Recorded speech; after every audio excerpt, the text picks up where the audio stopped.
சொந்தங்களுக்கு வணக்கம். நாங்க இந்த காணொலியில் எதை பற்றி கேட்க போறோம்னா, வைத்தியர் அர்ச்சுனா ராமநாதன் பேசிய அவருடைய உரையை தொடர்ந்து பாராளுமன்றத்தில் அவருக்கு எதிராக சொல்லப்பட்ட சில விடயங்கள் தொடர்பாகவும், அது மட்டும் இல்லாமல் இந்த பட்லந்து தொடர்பான விடயம் தொடர்பாகத்தான் இந்த காணொலியில் நாங்கள் பார்க்க போறோம். முதலாவதாக அர்ச்சுனா ராமநாதன் அவர்களிடந்தே ஆரம்பிக்கலாம். அர்ச்சுனா ராமநாதன் அவர்கள் பல இடங்களிலேயும் தங்களுடைய கட்டுப்பணத்தை செலுத்தி விட்டார்கள், உள்ளூராட்சி தேர்தலுக்குரிய கட்டுப்பணத்தை செலுத்தி விட்டார்கள் என்று அவர் சொல்லியிருந்தார். அதில் அவர் பல விடயங்களை குறிப்பிட்டிருந்தார். முக்கியமாக தமிழ் கட்சிகளோடு இணைவு குறித்து கேட்ட பொழுது, தமிழ் கட்சிகளோடு இணைவதற்கு தான் தயாராக இருக்கின்றேன் என்கின்ற பொருள்பட அவர் பேசியிருந்தார். அது மட்டும் இல்லாமல் உங்கள் உள்ளூராட்சி சபைகளுக்குரிய வேட்பாளர்களுக்கு உங்களுக்கு தட்டுப்பாடு காணப்படுகின்றதா, நிலவுகின்றதா என்கின்ற பொருள்பட ஒருவர் கேட்டிருந்தார். அப்போ அதுக்கு அவர் என்ன பதில் சொல்லியிருப்பாருன்னா, எங்களுக்கு ஆட்களுக்கு தட்டுப்பாடு இல்லை, ஆனால் பணம் செலுத்துவதற்குரிய தட்டுப்பாடுகள் எங்களுக்கு இருக்குது. அதாவது அந்த உள்ளூராட்சி சபைகளுக்கு நாங்கள் சுயேட்சை குழுவாக இருப்பதனால் எங்களுக்கு 5000 ரூபாய் அறவிடப்படுகின்றது. அந்த 5000 ரூபாயை தாங்கிக் கொள்கின்ற இயலுமை எங்கள்கிட்ட இல்லை. ஆகவே அந்த 5000 ரூபாய் செலுத்துவதற்கு தான் எங்களுக்கு கஷ்டமாக இருக்கின்றது என்ற பொருள்பட கழிச்சிருப்பார். ஆகவே அது தொடர்பாக பல விடயங்களையும் அவர் முன்வைச்சிருப்பார் இந்த உள்ளூராட்சி தேர்தல் தொடர்பாக. அப்போ இங்கே உள்ளூராட்சி தேர்தலில் இவர்களுக்கு ஏனைய கட்சிகளோடு இணைவதற்கு அல்லது கூட்டணி வைப்பதற்கு தயாராக இருக்கின்றோம். அது மட்டும் இல்லாமல் கஜேந்திரகுமார் பொன்னம்பலம் அவர்களோடு கூட அவர் நட்புறவில் தான் இருக்கின்றார் என்கின்ற பொருள்பட பேசியிருந்தார். ஆகவே இந்த இணைவு தொடர்பாக இவருக்கு எந்த ஒரு ஆட்சேபனையும் இல்லை என்கின்ற பொருள்பட தான் அந்த விடயம் அதில் அமைந்திருந்தது. ஏற்கனவே இந்த பாராளுமன்றத்தில் பேசுகின்ற பொழுது கூட தன்னுடைய பாராளுமன்ற உறுப்பினர் பதவியை திறந்துவிட்டு மாகாண சபை தேர்தலில் அவர் வருவதற்குரிய சாத்தியக்கூறுகள் இருக்கின்றது என்கின்ற பொருள்பட பேசியிருந்தார். ஏற்கனவே அவர் தன்னுடைய வலையொலி காணொலிகளில் பேசுகின்ற பொழுதும் இந்த விடயத்தை பேசியிருப்பார். வடமாகாண சபை தேர்தல் மாகாண சபை தேர்தல் வருகின்ற பொழுது முதலமைச்சராக வருவதற்குரிய சாத்தியக்கூறுகள் இருக்கின்றது என்கின்ற பொருள்பட அவர் பேசியிருப்பார். ஆகவே இப்படியாக அவருடைய தன்னுடைய தேர்தல் நிலைப்பாட்டை இப்படி வெளிப்படுத்தியிருந்தார். அது மட்டும் இல்லாமல் இன்னொரு முக்கியமான விடயமும் இது தொடர்பாக கேட்கப்பட்டது என்று பார்த்தீங்கன்னா, ஸ்வஸ்திகா அருளிங்கம், சட்டத்தரணி ஸ்வஸ்திகா அருளிங்கம் தொடர்பாக இவர் தன்னுடைய முகவலி புத்தகத்தில் ஒரு தகவலை போட்டிருந்தார். அந்த தகவலை பதிவு செஞ்சதில் இருந்த அது தொடர்பான பல விமர்சனங்கள் எழுந்திருந்தன. அது தொடர்பாக பிமல் ரத்நாயக்க கூட பாராளுமன்றத்தில் பேசியிருந்தார் என்று கேட்ட பொழுது அவர் அதுக்கு என்ன பதில் சொல்லியிருந்தார் என்று பார்த்தீங்கன்னா, பிமல் ரத்நாயக்க அவர்கள் அதை கேன்சாட்லேருந்து நீக்கோன் மட்டும் தான் சொல்லியிருந்தார். ஆனால் நான் அதை பாராளுமன்றத்தில் பேசியிருந்தா அதை கேன்சாட்லேருந்து நீக்கிறான். ஆனால் நான் அது பேசினது முகவலி புத்தகத்தில். ஆகவே கன்சார்ட்ல இருந்து பேசுவதாக இருந்தால், கன்சார்ட்ல நீக்குவதாக இருந்தால் நான் பாராளுமன்றத்தில் பேசியிருக்கணும். முன்னர் யாராவது அவரை பற்றி இது தொடர்பாக பேசியிருந்தால் அவர் அதை சொன்னாரோ தெரியவில்லை என்கின்ற பொருள்பட அவர் பேசியிருப்பார். அடுத்ததாக நாங்கள் இந்த பாராளுமன்றம் தொடர்பாக பேசுகின்ற பொழுது இந்த விடயங்களையும் கதைப்போம். அடுத்ததாக இந்த ஃபேஸ்புக் அது வேறு சில இடங்களில் சமூக வலைத்தளங்களில் பெண் ஒருவர் பேச்சாரம் செய்வது தொடர்பாகவும் அவர் பேசியிருந்தார். அது தொடர்பாக தன்னுடைய ஆதாரம் இருப்பதாகவும் அவர் சொல்லியிருந்தார். அது தொடர்பாக கேட்கப்பட்ட பொழுது அதுக்கு தன்னுடைய ஆதாரம் இருப்பதாகவும் சொல்லியிருந்தார். ஆகவே இப்படியாக பல விடயங்கள் தொடர்பாக அவர் அந்த சிறிய ஒரு ஊடக சந்திப்பு அல்லது ஊடக நேர்காணல் போன்ற ஒரு குறிப்பிட்ட விடயத்தில் அவர் சொல்லியிருப்பார். கட்டுப்படத்தை செலுத்திட்டு வந்த பிறகு ஊடகவியலாளர்கள் கேட்ட கேள்விக்கு அவர் அப்படி பதில் சொல்லியிருப்பார். அதுக்கு 5 பிரதேச சபை காட்டியிருக்கிறோம். முக்கியமாக சாவச்சேரி 2 பிரதேச சபை, அதை விட யாழ்ப்பாணம், அதை விட பருத்தித்துறை அப்படி 5 காட்டியிருக்கிறோம். நாளைக்கு பின்னேறதுக்கெல்லாம் முழுக்கம் காட்டியிருக்கோம், 14 காட்டியிருக்கோம். யாழ்ப்பாணம் மட்டுமா வடகிழக்கில் எல்லா இடம் இல்லை இடம் இப்போ கிழக்குலையும் போட்டு கொண்டிருக்கோம். இப்போ வவுனியா கட்டுப்படுது, அங்கே கிழக்குலையும் கட்டுப்படுது, திருவண்ணாமலையும் கட்டுப்படும். நாளைக்கு வடக்கு கிழக்கு முழுக்க போடுறோம். எந்தெந்த உள்ளூராட்சி மன்றங்களை கைப்பற்றி ஆட்சி அமைக்க முடியும் என்றது யாழ்ப்பாணத்தில் இருக்கிறீங்களா இல்லை முழுக்க வாங்குறீங்க? எல்லோரும் வளமையாக சொல்கிறது 17 பிடிப்போம்ண்டு, ஆனால் இம்பாசிபிள் தானே. நினைக்கிறேன் இந்த முறை ஒருத்தருக்குமே ஆட்சி அமைக்கிற அளவுக்குரிய இது வராது. இப்போ அதான் ரியாலிட்டி. சும்மா ஒரு மட்டும் சொல்லலை நாங்கள் 17 பிடிப்போம்ண்டு வரான்னு நினைக்கிறேன். பெரும்பாலும் ஒரு 60% எங்களுக்கு மெஜாரிட்டி வருமானு எதிர்பார்க்குறேன்னா. சில வேளைகளில் உங்களுக்கு பெரும்பான்மை கிடைக்காத சபைகளில் கூட்டணி அமைப்பதாக இருந்தால் எந்தெந்த கட்சியோட கூட்டணி அமைக்கின்ற நாங்கள் இப்போ யோசிக்கிற வேண்டாம். போன முறை பாராளுமன்ற தேர்தலில் எல்லாரும் எனக்கு அடித்தது. கடைசி என்ன நடந்ததுன்னு சொன்னால், தமிழர்கிட்ட கதிரையில் இல்லாமல் போய் ஒரு தேசிய என்பிபி இப்போ நான் பாராளுமன்றத்தில் நாங்கள் ஏதோ ஒரு விஷயத்தை கதைக்க வழிக்கிடையே மற்ற பக்கம் இருந்த கத்துறேன்டா யாழ்ப்பாணம் எங்கள்கிட்ட என்று சொல்லி ஒரு கதை ஒன்று என்பிபி கதைக்கணும். ஸோ அப்போ இந்த முறை நாங்கள் அதைத்தான் நான் எதிர்பார்க்குறேன்னு சொன்னால், நான் இந்த தமிழ் கட்சியோடையும் சேர்கிறதுக்கு தயாராக இருக்கிறேன். இப்போ உள்ளூராட்சி சபை தேர்தல் என்று நாங்கள் இப்போ சில நேரம் யோசிக்கலாம். இப்போ நாங்கள் என்பிபி கட்சியோக்கு நாங்கள் ஓட் போட்டால் தான் அவள் வந்து உள்ளூராட்சி சபையில் எதுவும் செய்வினம்னு உங்களுக்கு தெரியும். நான் இந்த டிசிசி மீட்டிங்லையும் நான் அடிபடுறதை நீங்கள் பார்த்துருப்பீங்க. அது தவிர பாராளுமன்றத்திலையும் நான் கதைக்கிற சில விஷயம் பார்த்துருப்பீங்க. நான் எல்லாமே ஸ்டாட்டிஸ்டிக்ஸோடு தான் கதைக்கிறேன். நான் எடுத்து பார்த்தா வடக்கு மாகாண சபைக்கு சரியான குறைவாக தான் வருது. வடக்கு மாகாண சபைக்கு நான் இப்போ எடுகேஷனை பார்த்தா 4.5% தான், மொத்தத்திலேயே 4.5% தான் எங்களை யாழ்ப்பாணத்தை தந்திருக்கிறேன். கிழக்கு மாகாணத்துக்கு 5.4%. இப்போ விவசாயத்துறை எடுத்து பார்த்தா சைவர். மற்றது இப்போ எங்கள்ட சுற்றுலாத்துறை எடுத்து பார்த்து இப்போ மேஜர் இன்வெஸ்ட்மெண்ட் ப்ராஜெக்ட்னா அந்த புத்தகத்தை பற்றி கேட்டால் ஒருத்தருமே பதில் சொல்கிறாங்க. இல்லை இப்போ எங்கள்ட மீன்பிடிக்கு பார்த்தீங்கன்னா மீன்பிடிக்கு 480 மில்லியன் இருக்குன்னு சொல்லி அந்த புத்தகத்தில் இருக்குது. அமைச்சர்கிட்ட கேட்டால் அமைச்சர் அது பதில் சொல்கிறாருல்ல எங்கே அந்த காசாமண்டு. ஆனால் சொல்கிறார் இப்போ குரியட்டுவானுக்கு தன் பௌத்கலிக சல்லியில் 5 பில்லியன் அல்லது 5 பில்லியன் இல்லை 500 மில்லியனில் தான் கொடுத்துருக்கேன்னு சொல்லியிருக்கார். இப்போ சிலதுகள் அந்த புத்தகத்திலையும் இல்லை. மேஜர் இன்வெஸ்ட்மெண்ட் ப்ராஜெக்டில் 250 மில்லியன் தாண்டின சகலதையும் அந்த புத்தகத்தில் இருக்கணும். என்றால் இப்போ அரசாங்கத்தின் இதுவும் படி பார்த்தேன்னு அவை சொல்கிற கதையும் படி பார்த்தா தாங்களே எல்லாத்தையும் செய்வோம் ஒன்றும் தேவையில்லைன்னு சொல்லினோம்.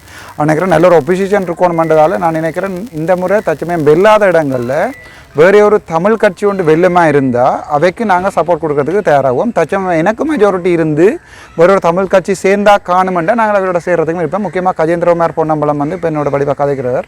அதுமாதிரி டிஎன்ஏம்ஸ் நேரங்களில் வடிவாக கதைக்கிறது. அப்படி நான் தமிழர்ன்ற இதில் நான் ஒற்றுமையாக நினைக்கிறதுக்கு எப்போவுமே தயாராக இருக்கேன்.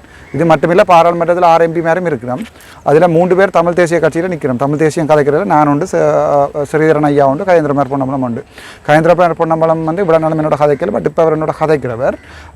அப்படியா உள்ளத்தில் நானும் கூட யோசிக்கிறேன். தச்சம் எனக்கு என்ன யாராவது பிடிக்காட்டி நீங்கள் இன்னொரு தமிழ் கட்சிக்கு வாக்களிக்கிறது நல்லமன்னு நினைக்கிறேன். அதான் எந்த அபிப்பிராயம். கட்சிகளாக இருக்கக்கூடிய கட்சிகளுக்கு வேட்பாளர் பற்றாக்குறை இருப்பதாக ஒரு பரவலான செய்தி இருக்கிறது. உங்களோட சுயேட்சை குழுவாக இருக்கிற காரணத்தினாலும் முதலாவது உள்ளூராட்சி சபை தேர்தல் என்பதனால வேட்பாளர் பற்றாக்குறை இருக்கிறதால் அது போதுமான வேட்பாளர்கள் இருக்கிறார்கள். இல்லை இப்போ என்னென்றால் உண்மையாக எங்களுக்கு காசு தான் சரியான பிரச்சனையாக இருக்குது. நான் நேற்று வரைக்கும் நான் எல்லார்ட்டையுமே 5000 சேர்க்க சொன்னேன். நான் சரியான ஓப்பன்.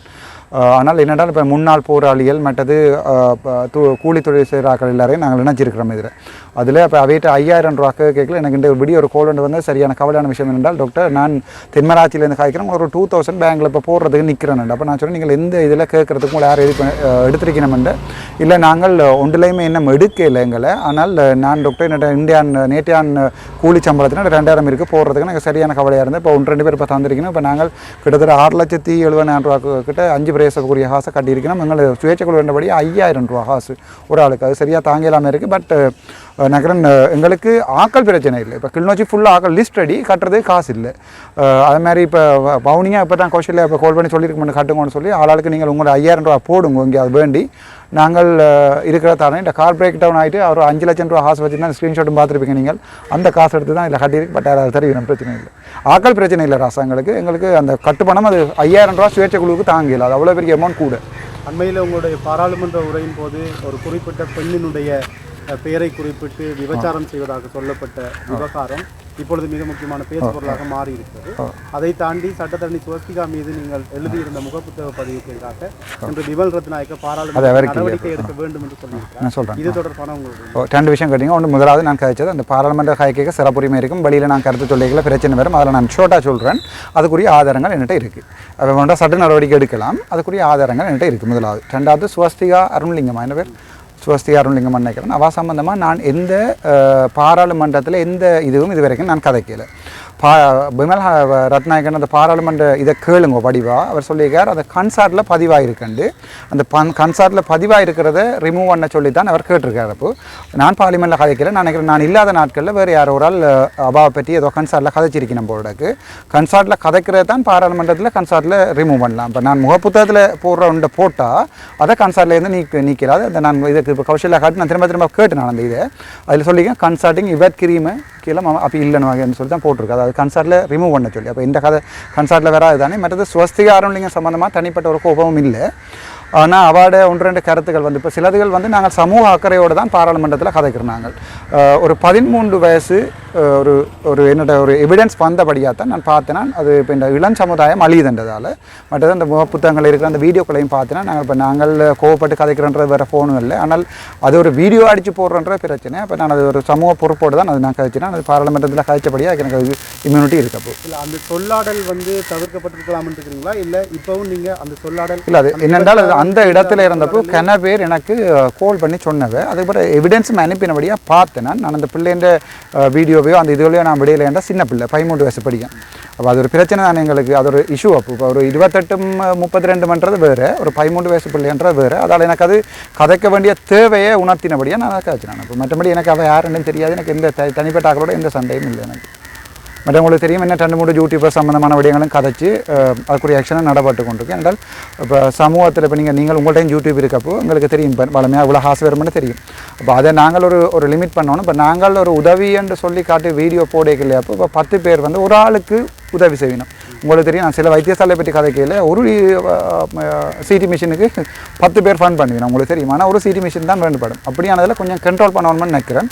ஒரு சமூக பொறுப்போடு தான் காய்ச்சினா மற்றபடி யாரோடையும் தனிப்பட்ட கோவம் இல்லை. யாருன்னு தெரியாது. சம்மந்தப்பட்டவரால் என்னோட சாவச்சியில் ஒரு நாள் படமும் எடுத்துருக்கு. எனக்கு அப்போ கூட வேறு டியூட்டி பண்ணு தெரியாது. அண்ணா மகளோட எடுக்கிறேன்னு ஒரு ஃபோட்டோ உண்டு. நான் சரி என்று எடுத்துறேன். யாழ்ப்பாணம் மாநகர சபையின் முதல்வர் வேட்பாளர் யாருன்ற கௌசல்யா நரேந்திரன். நாங்கள் ஒன்று மொழிக்கிறேன். இப்போ நாங்கள் காமராஜர் மாதிரி ஒரு ஆளை கொண்டு வர போட்டு வானத்தை பார்த்து கொண்டுக்கிறேன். நான் இந்த முறையும் சொல்கிறேன் உங்களுக்கு என்ன ஒரு ஓப்பனாக உண்டு. அங்கே மாகாண சபையில் வடக்கு மாகாண சபையில் இளஞ்செடியன் ஐயா தன்னுடைய நீதித்துறையிலிருந்து விலக்கு வர இருந்தால் அவர் என்னோட தான் நிற்பார். அவர் என்னோட நிற்பார் இல்லை, நான் அவரோட நிற்பேன். எங்களுடைய கட்சிக்கும் அவரை தலைவராக நாங்கள் அவரை தான் எடுத்துக்கொள்வோம். உங்களுடைய பாராளுமன்ற உறுப்பினரை இப்பொழுது சவாலுக்கு உட்படுத்தப்பட்டிருக்கிறது. மே மாதம் அது தொடர்பான வழக்கு நீதிமன்றத்துக்கு அது தொடர்பான உங்களுடைய நிலை. அப்போ அது என்ன நான் தெளிவாக சொல்கிறேன். செப்டம்பர் மாதம் அதை போட்டு நாங்கள் ஃபேஸ்புக்கில் நீங்கள் பார்த்துக்கோங்க. செப்டம்பர் மாதம் 29ஆம் தேதி என்ன டிஸ்குவாலிஃபை பண்ணுறேன்னு சொல்லி ரிஜெக்ட் பண்ணுறேன்னு கடிதம் அடிச்சிருக்கணும். அதை விட அது சம்மந்தமான வழக்கு போய் அது அந்த ஒவ்வொரு ஸ்டேஜ் என்று சொல்கிறது, அதாவது அவை ஒரு வழக்கு போட்டால் நாங்கள் பதில் சொல்கிறது, இப்போ அதுக்குரிய 2வது இன்னொரு ஆக்ஷன், அப்படி 5ஆம் மாதம் 28ஆம் தேதி வரைக்கும் ஒவ்வொரு ஸ்டேஜ் எடுத்திருக்கணும். அப்போ நான் அந்த லோயர்கிட்ட கூட சொன்னேன். நான் என்னென்றால் நீங்கள் அது இதில் பெருசாக நாங்கள் ஒரி பண்ண தேவையில்லை. என்னென்றால் நான் எப்படியோ மாகாண சபை வரைக்கும் அது நானே முதலே சொல்லிட்டேன். இப்போ மற்ற சில பேர் சொல்லினேன் என்னென்றால் நாங்கள் அந்த வழக்கால் தான் நான் விடுறேன்ண்டு. உங்களுக்கு தெரியும் நான் சென்ற காலேஜ் இந்த வழியால் வந்தவனை சொன்னான் 2 சீட் வின் பண்ணுறேன்னு நினச்சிக்கொள்ளுங்க. எனக்கு 2.5 வருஷம், கௌசல்யா 2.5 வருஷம் முதலே சொன்னான். அப்போ நீங்கள் என்ன பேர் கூடாமல் எழுதுறீங்க. ஆனால் அப்போ இல்லை உள்ள ஒரு கோவம் இல்லை, உண்ட கருத்தை நான் மதிக்கிறேன். எனக்கு அது ஒரு பிரச்சனையும் இல்லை. என்ன வேண்டாலும் எழுது, உண்மையானதை கொஞ்சம் ஜோதிச்சு எழுது. ஆகவே இது எப்படி இருக்க பாராளுமன்றத்தில் இவருக்கு எதிரான விமர்சனங்கள் எப்படி முன்வைக்கப்படுது என்று பார்த்தீங்கன்னா, இவர் வந்து இந்த முஸ்லீம் மதத்தை பற்றி பேசியதில் இருந்தே இவருக்கான இந்த எதிர்ப்பலைகள் கிளம்பி இருக்கின்றன. அதாவது முதலாவதாக பேசுகிற பொழுது என்ன விடயத்தை பற்றி பேசியிருப்பாருன்னு பார்த்தீங்கன்னா, இந்த முஸ்லீம் மதத்தில் இருக்கிற இந்த சிறுவர் விவாகம் தொடர்பாக பேசியிருப்பார். உண்மையிலேயே அது வந்து சட்டத்துக்கு புறம்பான விடயம் என்கின்ற பொருள்பட பேசியிருப்பார். அதில் ஹிஸ்புல்லா போன்றவர்கள் ஏற்கனவே இது தொடர்பான தங்களுடைய விமர்சனங்களை முன்வைத்திருப்பார்கள். அதில் குறிப்பாக இப்போ வந்து இது தொடர்பான விமர்சனத்தை முன்வைக்க முஜிபுர் ரஹ்மான் அவர்கள் இந்த சிறுபிள்ளை விவாகம் என்றது வந்து எங்களோட மதத்தில் மட்டும் இல்லை, பெரும்பான்மை மதத்திலையும் இருக்குது, தமிழர்கள்டையும் இருக்குது, எங்கள மதத்திலையும் இருக்குது. சிறுவர் விவாகம் வந்து அவர்களுடைய மதங்கள்லையும் அவர்களுடைய நடைமுறைகள்லையும் இருந்திருக்கின்றது என்று அதுக்குரிய சதவீதங்களையும் அவர் குறிப்பிட்டு தன்னுடைய உரையை ஆற்றியிருக்கிறார். ஆகவே இது தொடர்பாக அர்ஜுனா ராமநாதன் அவர்கள் தன்னுடைய கருத்து நிலைப்பாடு சொல்லியிருந்தார். உண்மையிலே அது தவறான விடயம். ஒரு மதத்தை இவ்வாறு பேசக்கூடாது என்கின்ற பொருள்பட அவர் தன்னுடைய பாராளுமன்ற உரையிலேயே இதற்கு விமர்சனம் சொல்ற வகையில் சொல்லியிருப்பார். 17 வயசுல இருந்து குறைந்த பிள்ளைகளுடைய விவாகங்களை நாங்கள் எடுத்தால் இந்த நாட்டிலே பெரும்பான்மை மக்கள் அப்படின்னா சிங்கள மக்களுடைய தொகை வந்து பெர்சன்டேஜ் படி எடுத்தால் 169% சிறு பிள்ளைகளுடைய விவாகங்கள் நடந்திருக்கிறது. அப்படி என்றால் 17 வயதுக்கு குறைய பிள்ளைகள். அது நாங்கள் தொகையை எடுத்தால் 21,510. அதே போல இலங்கை தமிழர்களுடைய தொகையை எடுத்தால் 113%. அது வந்து 3,925 நடந்திருக்கிறது. மலைய தமிழ் மக்களுடைய அவர்களுடைய இதை பார்த்தால் 108% நடந்திருக்கிறது, 1,312. அதே போல முஸ்லிம் சமூகத்துடைய பார்த்தால் 114% நடந்திருக்கிறது, 4,329. நாங்கள் பார்த்தோம் என்றால் அப்படி என்றால் இந்த புள்ளி விபரத்தை பார்த்தால் ஸ்டாட்டிஸ்டிக் சயின்ஸ் டிபார்ட்மெண்டால் கொடுத்த இந்த புள்ளி விபரத்தை பார்த்தால் இது எல்லா சமூகத்திலையும் நடந்திருக்கிறது. இது பெரும்பான்மை சமூகத்திலே நடந்திருக்கிறது, தமிழ் சமூகத்திலே நடந்திருக்கிறது, முஸ்லிம் சமூகத்திலேயும் நடந்திருக்கிறது. இது ஒரு பொது பிரச்சனை உண்டு.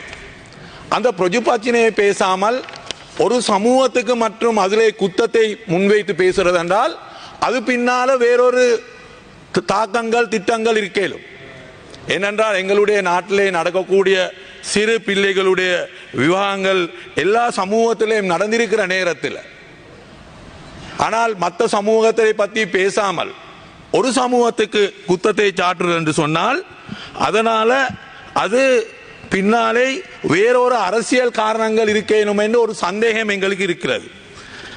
அதே போலதான் நான் அவருடைய அர்ஜுனா அவருடைய பேச்சிலே அவர் சொன்னார், இந்த நாட்டிலே ஒரு சட்டம் இருக்க வேணும் என்று. எங்களுக்கு தெரியும், இந்த நாட்டில் பல இனங்கள் வாழக்கூடிய ஒரு நாடு. இந்த நாட்டிலே பல சட்டங்கள் இருக்கிறது. முஸ்லிம் மக்களை நோக்கி முஸ்லிம்களுடைய தனியார் சட்டம் இருக்கிறது. அதே போல கண்டிலே வாழக்கூடிய மக்களுக்கு உடலாட்ட விவாக நீதி என்று சொல்வார்கள், அப்படி ஒரு சட்டம் இருக்கிறது. அதே போல தேசவலாம் சட்டம் இருக்கிறது. அப்படி சட்டம் இந்த நாட்டிலே இருக்கிறது. அப்படி சட்டம் தேவையாகவும் இருக்கிறது. ஏனென்றால் இந்த நாட்டிலே வாழக்கூடிய பல மக்கள் இருக்கிறார்கள். அந்த பல மக்களுடைய தேவைகள் இருக்கிறது, அவர்களுடைய மத உரிமைகள் இருக்கிறது. அதனால அவர்களுடைய அந்த அடையாளம் காண வேணும். அதனால அந்த சட்டங்கள் இருக்க வேணும். அந்த சட்டங்கள் யாரும் நிராகரிக்கிறது இல்லை. இவ்வளவு காலமா எல்லாரும் அந்த சட்டங்களை ஏற்றுக்கொண்டது. ஆனா நாங்கள் கன்றோம் அண்மை காலத்தில் இந்த அர்ஜுனா கௌரவ உறுப்பினர் அவர்கள் இதை எதிர்த்து கொண்டே பேசிக்கொண்டு வரார்கள். நான் அவர்கள்கிட்ட நாங்களும் கேட்க விரும்புகிறோம், அப்படியாண்டா தேசவலாம் சட்டமும் தேவையில்லையா இந்த நாட்டில்? நீங்கள் தேசவலா சட்டத்துக்கும் எதிராக இருக்கிறீங்களா? நீங்கள் தேசவலாம் சட்டத்தை இந்த நாட்டில் இருந்து நீக்க வேணும் என்று நீங்கள் சொல்றீங்களா? அதனால அதுக்கு அவர்கள் பதில் கூற வேணும். அதனால இப்போது நாங்கள் பார்த்தோம் என்றால் அவர்கள் ஒரு சிறுபான்மை சமூகத்துக்கு சேர்ந்த ஒரு உறுப்பினராக இருந்து கொண்டு இன்னொரு சிறுபான்மை சமூகத்துக்கு எதிராக பேசுறது மிக கவலை கூடிய ஒரு விஷயம்.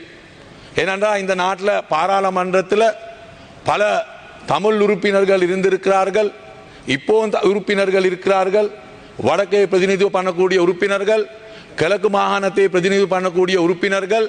அப்போ அந்த உறுப்பினர்கள் எல்லாரும் அவர்களுடைய பிரச்சனைகள் இந்த பாராளுமன்றத்திலே முன்வைக்கிறது.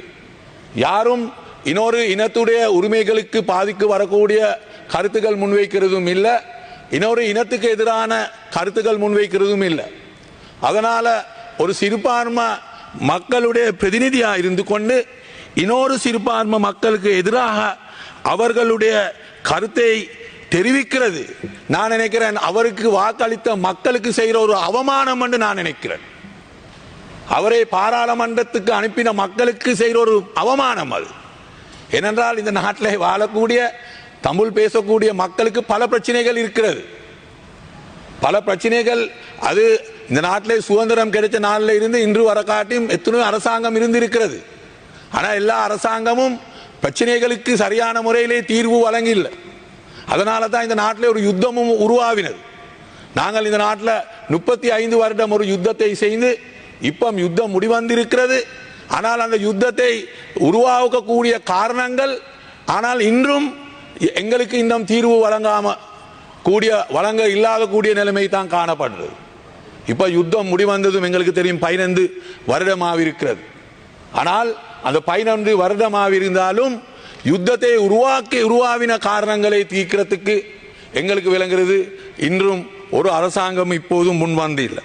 அதனால தான் நான் சொல்ல வாரது என்னென்றால், இந்த நாட்டில் வாழக்கூடிய எல்லா இனங்களுடைய அவர்களுடைய மத உரிமைகள் இருக்கிறது, அவர்களுடைய கலாச்சாரங்கள் இருக்கிறது, அவர்களுடைய பல தனியார் சட்டங்கள் இருக்கிறது. அதுக்கு நாங்கள் மதிப்பு கொடுக்க வேணும், அந்த சட்டங்களை பாதுகாக்க வேணும். அதனால் அந்த சிறு பிள்ளைகளுடைய விவாகம் என்று சொல்றது ஒரு முஸ்லிம் சமூகத்தில் இருக்கக்கூடிய பிரச்சனைகள் மட்டுமல்ல, இந்த நாட்டில் எல்லா சமூகமும் அந்த பிரச்சனைக்கு முகம் கொடுத்து கொண்டு இருக்கிறது. அதனால அது இந்த நாட்டில் இன்று இருக்கக்கூடிய ஒரு பொது பிரச்சனை. அப்படி இல்லாமல் ஒரு சமூகத்தை நோக்கி அவர்கள் குத்தம் சொல்றது என்றால் அவர்களுடைய பின்னாலே யாரி சரி ஒருவர் இருந்து கொண்டு அவர்களுடைய அஜெண்டா அரசியல் அஜெண்டாவுக்கு இவர்கள் வேலை செய்கிறது என்று ஒரு சந்தேகம் எங்களுக்கு இப்போது வந்திருக்கிறது. அது மட்டும் இல்லாமல் இது தொடர்பாக பேசுகின்ற பொழுது பிமல் ரத்நாயக கூட சொல்லியிருப்பார். அதாவது இவர் பல விடயங்களை பேசுகின்ற பொழுது அவையில பார்த்து பேசணும் என்கின்ற பொருள்பட பேசி கடைசியாக நாங்கள் முன்னரே கூறியிருந்த அந்த சுவஸ்திகா தொடர்பான விடயத்தையும் அவர் சொல்லியிருப்பார். அது உடனடியாக கேன்சார்லேருந்து நீக்கப்படல் வேண்டும், சபாநாயகர் இது தொடர்பான விடயத்தில் கவனம் செலுத்த வேண்டும் என்றும் அவர் சொல்லியிருப்பார். அதாவது வந்து இந்த ஸ்வஸ்திகா அருளிங்கம் தொடர்பான விடயத்தில். ஆக இது இப்படி இருக்கே இந்த முஸ்லீம்கள் தொடர்பான விடயத்தில் ஏற்கனவே கிஸ்புல்லா விமர்சனம் செய்திருந்தார். அதற்கு பிறகு இப்ப நான் சொன்னது போல இவர் முஜிபுர் ரஹ்மான் அவர்கள் விமர்சனம் செய்திருப்பார். அதற்கு பிறகு SM மெரிக்கார் உரை தொடர்பான தன்னுடைய விமர்சனத்தை முன்வைத்திருக்கின்றார். அதாவது வந்து ஒரு மதத்தை பற்றி பேசிக்க அர்ச்சுனா ராமநாதன் அவர்கள் பார்த்து பேச வேண்டும். ஒரு மதத்தில் இருக்கிற நடைமுறையாக அவர்கள் பின்பற்றி வர விடயங்களை மாற்றுவதற்கு எந்த ஒரு பாராளுமன்ற உறுப்பினருக்கும் அனுமதி கிடையாது. ஆகவே அர்ச்சுனா ராமநாதன் அவர்கள் இனிவரும் காலங்களில் இது தொடர்பாக பேசுகின்ற பொழுது மிகவும் அவதானமாக பேச வேண்டும், இது தொடர்பாக கவனம் செலுத்தப்பட வேண்டும் என்று அவர் சொல்லியிருக்கிறார். ஆகவே இப்படியாக பல விடயங்களை இந்த அர்ச்சுனா ராமநாதனுக்கு எதிராக பாராளுமன்றத்தில் பேசப்பட்டது. குறிப்பாக 2 விடயங்கள். என்ன விடயம் என்று பார்த்தீங்கன்னா, ஒன்று வந்து இவர் முகவலி புத்தகத்தில் போட்ட பதிவு தொடர்பாக சட்டத்தணியவர்கள் தொடர்பாக இவர் ஒரு பதிவு ஒன்று போட்டிருப்பார். அந்த சட்டத்தணியுடைய சுவஸ்திகா அருளிங்கத்துடைய அந்த பதிவு தொடர்பாகவும் பிமல் ரத்நாயக் அவர்கள் அவையில் பேசியிருப்பார். அதற்கு பிறகு தன்னுடைய மறுப்பு கருத்தையும் தெரிவித்திருந்தார். நாங்கள் ஏற்கனவே சொல்லியிருப்போம். அது தொடர்பாக சொல்லினால் என்னென்னு பார்த்தீங்கன்னா, இவர் தன்னுடைய இந்த உள்ளூராட்சி தேர்தலுக்கான கட்டுப்பணத்தை செலுத்திட்டு வந்த பிறகு பிமல் ரத்நாயக் அவர்கள் சுவஸ்திகா பற்றி பேசினதுக்காக அவர் அது வந்து கேன்சார்ட்லேருந்து நீக்கப்படணும் என்று அவையில் சொல்லியிருக்கிறார். ஆனால் நான் அது பாராளுமன்றத்தில் பேசல. பாராளுமன்றத்தில் பேசினா தான் அதை கேன்சார்லேருந்து நீக்கலாம், அவர் வேறொருவரை பற்றி கூட கூறியிருக்கலாம் என்று அவர் தன்னுடைய மாற்று கருத்தை கூறியிருந்தார். ஆகவே இது பாராளுமன்றத்தில் பிமல் ரத்நாயக் அவர்கள் பாராளுமன்ற உறுப்பினர் அர்ச்சுனா ராமநாதன் அவர்களை சுட்டிக்காட்டி இந்த விடயங்களை சொல்லியிருப்பார். பிறகு மெரிக்கார் அவர்களும் அது மட்டும் இல்லாமல் முஜிபுர் ரஹ்மான் அவர்களும் தங்களுடைய மதம் சார்ந்த விடயங்கள் தொடர்பாக ஒரு விமர்சனத்தை முன்வைத்திருப்பார்கள். இப்படியாக அர்ச்சுனா ராமநாதனுக்கு எதிராக அல்லது அவர் கூறிய கருத்துக்களுக்கு எதிரான நிலைப்பாட்டை வந்து இந்த பாராளுமன்றத்தில் இன்றைய தினம் எடுத்துக்கொள்ளப்பட்டது. ஆகவே நான் காணொலி ஆரம்பத்திலே சொன்ன மாதிரி அர்ச்சுனா ராமநாதனுடைய விடயம், அடுத்ததாக இந்த பட்லந்தை விவகாரம் தொடர்பான விடயம். இந்த பட்லந்தை விவகாரம் தொடர்பான விடயம் வந்து வலுப்பெற்றுக் கொண்டே இருக்கிற அந்த நேரத்தில் இந்த பட்லந்தை விவகாரம் தொடர்பாக யார் முன்னிப்பாக நிற்கின்றார்கள் அல்லது யார் ரணில் விக்ரமசிங்கே அவர்களுக்கு உடனடியாக நடவடிக்கை எடுக்கணும் நிற்கின்றார்கள் என்று பார்த்தீங்கன்னா பலரும் நிற்கின்றார்கள். அதில் முக்கியமாக இந்த முன்னணி சோசலிச கட்சியை நாங்கள் கட்டாயம் சொல்லியாகும். ஏற்கனவே அதில் இருக்கிற உறுப்பினர்கள் வந்து தங்களுடைய விமர்சனங்களை முன்வைத்த வண்ணமே இருக்கின்றார்கள். அதனுடைய செயலாளர் வந்து ஒரு விமர்சனத்தை முன்வைச்சிருக்கார். புபுது ஜெயக்கூட வந்து ஒரு விமர்சனத்தை முன்வைச்சிருக்காரு. என்று பார்த்தீங்கன்னா, இந்த பட்லந்தை விவகாரம் தொடர்பாக பலரும் தங்களுடைய சாட்சியங்கள் அளித்திருக்கின்றார்கள். ஆகவே இது தொடர்பாக அரசு விரைந்து நடவடிக்கை எடுக்கணும். இந்த விடயத்தில் வந்து அரசு பின்னிற்க கூடாது என்று அவர் சொல்லியிருக்கிறார். அது மட்டும் இல்லாமல் இது தொடர்பாக டக்ளஸ் பீரிஸ் அவர்கள் உயிரிழந்ததாக கூறியிருக்கின்றார்கள். அவர் வந்து உண்மையிலே உயிரிழக்க இல்லை, அவர் உயிரோடு தான் இருக்கின்றார். அது தொடர்பான விசாரணைகள் உடனடியாக நடக்கப்பட வேண்டும், அவர் கைது செய்யப்பட வேண்டும். அது மட்டும் இல்லாமல் சுனில் தெல்கொடை என்பவரும் இது தொடர்பான விடயத்தில் வந்து இருந்தார், அவரும் கைது செய்யப்பட வேண்டும். அது மட்டும் இல்லாமல் இது தொடர்பான சுதத் சந்திரசேகர வந்து அதாவது சுதத் சந்திரசேகர வந்து ரணில் விக்ரமசிங்கனோட சீடனாகவே இவர் செயற்பட்டிருந்தார். அவர் தன்னுடைய பதவியை விலகுகின்ற பொழுது இந்த பட்லந்த படுகொலைகள் தொடர்பான ஒரு கடிதத்தை ரணில் விக்ரமசிங்கிட்ட ஒப்படைச்சிருக்கின்றார். ஆகவே இது தொடர்பாகவும் உடனடியாக தீவிர விசாரணை நடத்தி நடவடிக்கை எடுக்கணும். இந்த அரசு வந்து காலம் தாழ்த்துவது வந்து எங்க கொண்டு போய் நிப்பாட்டுமெண்டா இந்த குறிப்பிட்ட இந்த அதாவது வந்து இந்த விடயங்களுக்கு வந்து நேரடி விசாரணைகள் மூலமோ அல்லது தங்களுடைய சாட்சியங்கள் அளித்தவர்கள் வந்து உயிரிழந்த பிறகுதான் இந்த விசாரணை நடத்துவதற்கான ஏற்பாடுகளை அரசு செய்ய போன்றார் என்கிற ஒரு கேள்வி எழுப்பி இருக்கின்றார். உடனடியான விசாரணை தான் இதற்கு நீதியை பெற்றுத்தரும் என்கிற பொருள்பட அவர் தன்னுடைய விமர்சனத்தையும் இது தொடர்பான விடைபிறப்பையும் தெளிவுபடுத்துகிறார். ஆகவே இந்த ரணில் விக்ரமசிங்கவுக்கு எதிராக இந்த முன்னணி சோசலிச கட்சி இப்ப தங்களுடைய விடைபிறப்பை தொடர்ந்து முன்வைச்ச வண்ணமே இருக்குது. அது மட்டும் இல்லாமல் நாமல் ராஜபக்ச அவர்கள் கூட அண்மையில் ஒரு கருத்தை முன்வைச்சிருந்தார். நாங்கள் ரணில் விக்ரமசிங்கவை காப்பாற்றுவதாக அல்லது ரணில் விக்ரமசிங்கே எங்களை காப்பாற்றினதாக பல விடயங்களும் சொல்லிக் கொண்டிருக்கின்றார். ஆனால் உண்மையிலேயே அவர் காப்பாற்றல. எங்கள் தொடர்பான பல நீதிமன்ற வழக்குகள் பல விசாரணைகள் முன்னெடுக்கப்பட்டது ரணிலின் காலத்தில் தான். ரணில் விக்ரமசிங்கே தான் இது தொடர்பான விடயங்களை முன்னெடுத்தார் என்று முதல் ஒரு விடைபிறப்பில் சொல்லியிருந்தார். அண்மையில் நாமல் ராஜபக்ச அவர்கள் சொல்லுகின்ற பொழுது இந்த பட்லந்தை விவகாரம் தொடர்பாக லேசாக ஒரு பேச்சை அவர் போட்டிருந்தார். அதுலேயும் அவர் என்ன சொல்லியிருந்தார்னு பார்த்தீங்கன்னா, இந்த அரசு வந்து விசாரணைகளை மேற்கொள்ள தனிப்பட்ட நபர்களை மையப்படுத்தி விசாரணைகளை மேற்கொள்ளுது. உண்மையிலேயே ஒரு தவறான விடயம். தனிப்பட்ட நபர்களை மையப்படுத்தி அரசு வந்து தங்களுடைய விசாரணைகளை மேற்கொள்ளக்கூடாது. ஆனால் அந்த தனிப்பட்ட நபர்கள் தங்களுடைய சுய அரசியல் லாபத்துக்காக சில விஷயங்களை செய்திருந்தால் கட்டாயம் அவர்கள் மேலே விசாரணை முன்னெடுக்கப்பட வேண்டும் என்று சொல்லியிருந்தார். கிட்டத்தட்ட இந்த நாமல் ராஜபக்சவனுடைய பேச்சை பார்க்கின்ற பொழுது ரணில் விக்ரமசிங்கவை காப்பாற்றுகின்ற ஒரு போக்குத்தான் காணப்பட்டதா என்கின்ற சந்தேகமும் எழுந்திருக்கின்றது. ஆகவே பட்லந்த விவகாரம் தொடர்பாகவும் பேசுகின்ற பொழுது பல விடயங்கள் வெளியாகிய வண்ணம் இருக்கின்றன. பலரும் தங்களுடைய சாட்சியங்களை சொல்லிய வண்ணம் இருக்கின்றார்கள். கிட்டத்தட்ட பட்லந்த விவகாரம் பற்றி பேசுவதற்கு ஒரு மிகப்பெரிய ஒரு பேசு பொருளாகவே இது இருக்கின்றது என்று அதற்கே ஒரு தனி காணொளி போடலாம். அந்த அளவுக்கு பட்லந்த விவகாரம் பற்றின பல செய்திகளும் பல திடுக்கிடும் தகவல்களும் ஒவ்வொரு நாளும் வெளியாகிய வண்ணமே இருக்கின்றன. தொடர்ந்தும் இது தொடர்பான விடயங்களை நாங்கள் பார்க்கலாம். அண்மித்த செய்திகளை அறிந்து கொள்வதற்காக ஜெஃப்னா படையின் சேனலோடு இணைஞ்சிருங்கோ. நன்றி, வணக்கம்.